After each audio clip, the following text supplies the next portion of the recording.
ಯಾವ್ಯಾವ ಜಿಲ್ಲೆಗಳಲ್ಲಿ ಜಲ್ದಿ ಕೊಡ್ತಾರೆ ಆ ಜಿಲ್ಲೆಗಳಲ್ಲಿ ಪರಿಹಾರ ಕೊಡಲಿಕ್ಕೆ ಪ್ರಾರಂಭ ಮಾಡ್ತೀವಿ. ನಾರ್ಮ್ಸ್ಗಿಂತ 24% ಕಡಿಮೆ ಆಗಿದೆ. ಸೊ ಅದು ಸದ್ಯಕ್ಕೆ ಮುಂದೆ ಮಳೆ ಬರೋ ಸಾಧ್ಯತೆ ಇದೆ, ಅದು ಕೂಡ ಹೋಗ್ಬೋದು. ಅನೇಕ ಜಿಲ್ಲೆಗಳಲ್ಲಿ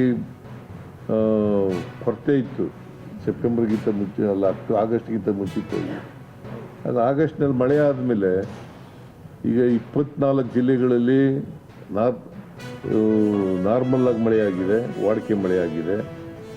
6 ಜಿಲ್ಲೆಗಳಲ್ಲಿ ಅಧಿಕವಾಗಿ ಮಳೆಯಾಗಿದೆ. 1 ಜಿಲ್ಲೆಯಲ್ಲಿ ಮಾತ್ರ ಕೊರತೆ ಇದೆ ಈಗ ಆ್ಯಸ್ ಇಟ್ ಈಸ್. ಅವೆಲ್ಲ ಏನು ಯಾವುದು ತೊಂದರೆ ಇಲ್ಲ, ರಸಗೊಬ್ಬರಕ್ಕೂ ತೊಂದರೆ ಇಲ್ಲ, ಯೂರಿಯಾಕ್ಕೂ ತೊಂದರೆ ಇಲ್ಲ.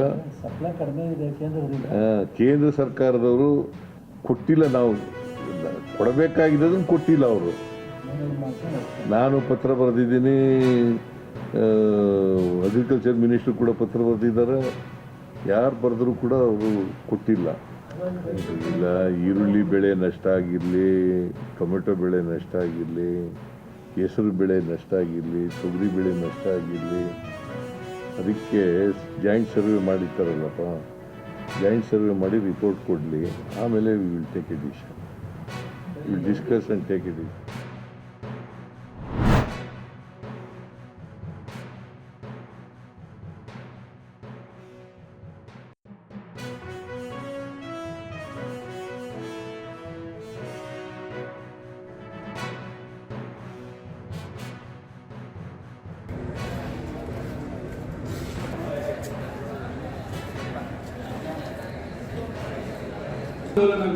ಜನಾಂದೋಲನಗೊಳ್ಳಲು ಕಾಯ ವಾಚ ಮನಸ ಎಲ್ಲರೂ ಅಕ್ಷರ ಕಲಿತು ಸಾಕ್ಷರಸ್ಥರಾಗಿ. ಘಟನೆ ಅಥವಾ ಒಂದು ಉದಾಹರಣೆ ಅಂತ ಹೇಳ್ಬೋದು. ಒಬ್ಬರು CTP ಅಂದರೆ ಕನ್ವಿಕ್ಟೆಡ್ ಪ್ರಿಸ್ನರ್, ಸೊ ಕಾರಾಗೃಹದಲ್ಲಿ ಇಟ್ಕೊಂಡು ಡಿಸ್ಟೆಂಟ್ ಲರ್ನಿಂಗ್ ಮೂಲಕ ಇದು ನಡವಳಿಕೆಗೂ ತಿಳುವಳಿಕೆಗೂ ತುಂಬಾ ಲಿಂಕ್ ಅನ್ನ ಕೊಡುತ್ತೆ. ಕೆಲವರು ತುಂಬಾ ಚೆನ್ನಾಗಿ ಓದ್ಕೊಂಡಿರ್ತಾರೆ, ಅವ್ರ ನಡವಳಿಕೆ ಯಾರಿಗೂ ಕೂಡ ಬೇಡ, ಏನು ತಿಳಿದಿರೋದಿಲ್ಲ, ಆದ್ರೆ ಅವರ ನಡವಳಿಕೆ ಇದೆಯಲ್ಲ ಎಲ್ಲ ವ್ಯಕ್ತಿಗಳು ಕೂಡ ಪಾಲಿಸಬೇಕು ಅಂತ ಅನ್ಸುತ್ತೆ.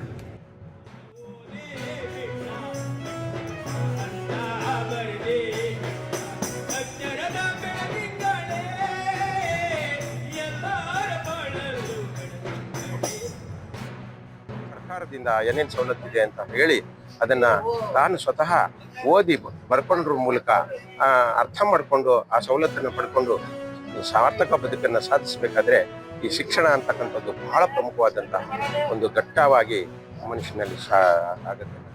ಶಿಕ್ಷಣ ಕೊಡಿಸಿ ಅವರಿಗೆ ಅಕ್ಷರನ ಅಭ್ಯಾಸ ಮಾಡಿಸಿ ಅವರ ಬದುಕನ್ನು ಹಸನಾಗಿ ಮಾಡುವಂತ ಕಾರ್ಯಕ್ರಮ ಇದು.